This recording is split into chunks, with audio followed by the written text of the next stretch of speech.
అంటే ప్రతిపాదన చేశారు, సృష్టించలేదు, కల్పించలేదు. శంకరాచార్యుల వారు అద్వైత తత్వాన్ని ప్రతిపాదన చేశారు. అద్వైత తత్వం అనేది ఎప్పుడూ కూడా ద్వైత తత్వాన్నో అథవా విశిష్టాద్వైతంలో చెప్పినటువంటి విషయాలనో సర్వథాపి లేదు అని చెప్పదు. ఎప్పుడు కూడా అద్వైత తత్వం ఏం చెప్తుంది అంటే అక్కడ చెప్పినటువంటి విషయాలను కూడా తీసుకుంటుంది. కానీ అద్వైత తత్వం ఏం చెప్తోంది అని అంటే అక్కడికే ఆగడానికి వీల్లేదు, ఇంకా దానిపైన అద్వైతం అనేది ఒకటి ఉన్నది అనే దాన్ని చెప్తోంది. ఇప్పుడు ద్వైతం అనేటటువంటిది ఉండనే ఉంది. ఎందుకంటే ఇప్పుడు మనంతా కూడా ద్వైతావస్థలోనే ఉన్నాం. ఇప్పుడు నేను వేరు, వీడు వేరు, ఆయన వేరు అనేటటువంటి వ్యవస్థ, ఈ వ్యవహారం ఇదంతా జరుగుతోంది అని అంటే ఇదంతా కూడా ద్వైతంలోనే జరుగుతోంది, ద్వైతావస్థలోనే ఇదంతా జరుగుతోంది.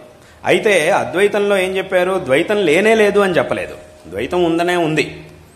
కానీ ఇదే అంతిమం కాదు, దీన్నే అంతిమంగా భావించద్దు, దీనిపైన ఇంకా దీన్ని దాటుకొని వెళ్లాల్సింది ఇంకోటి ఉంది అనేదాన్ని చెప్తున్నారు అద్వైతంలో. అదేవిధంగా ఇప్పుడు విశిష్టాద్వైతంలో చెప్పినటువంటి చాలా విషయాలు కూడా అవి అద్వైతం అన్నట్టుగా సమానమైనటువంటి విషయాలు చాలా ఉన్నాయి. శంకరాచార్యుల వారే తమ భాష్యంలో ఒక చోట చెప్పారు. ఏమిటి అనంటే ఈ సమానమైనటువంటి విషయాలు, అందరూ ఒప్పుకోవాల్సినటువంటి విషయాలు ఇతర దర్శనాల్లోనూ చాలా ఉన్నాయి.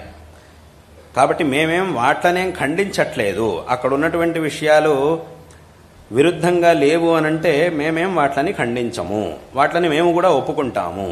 కానీ ఎక్కడైతే విరోధం వస్తోందో అక్కడ మాత్రమే మేము వాట్లని ఖండిస్తాము అని చెప్పారు. కాబట్టి ఈ సిద్ధాంతాలు ఏవైతే ఉన్నాయో వాట్లలో చెప్పినటువంటి విషయాల్ని సర్వథా లేవు అని అద్వైతం చెప్పట్లేదు, ఉన్నాయి. కానీ అక్కడితోనే ఆగడానికి వీల్లేదు, అదే అంతిమం కాదు. వాటన్నిటిని కూడా దాటుకొని అంటే ఆ భగవద్ ఉపాసన, భగవద్ ఆరాధన వీటన్నిటినీ కూడా చేసి చిత్తశుద్ధిని పొంది ఆ తర్వాత ఈ అద్వైత మార్గంలో వెళ్ళడానికి, అంటే జ్ఞాన మార్గంలో వెళ్ళి ఆ తత్వాన్ని, అద్వైత తత్వాన్ని తెలుసుకొని అద్వైత సాక్షాత్కారాన్ని తెలుసుకొని మోక్షాన్ని పొందాలి అనేటటువంటి విషయాన్ని శంకరాచార్యుల వారు చెప్పారు.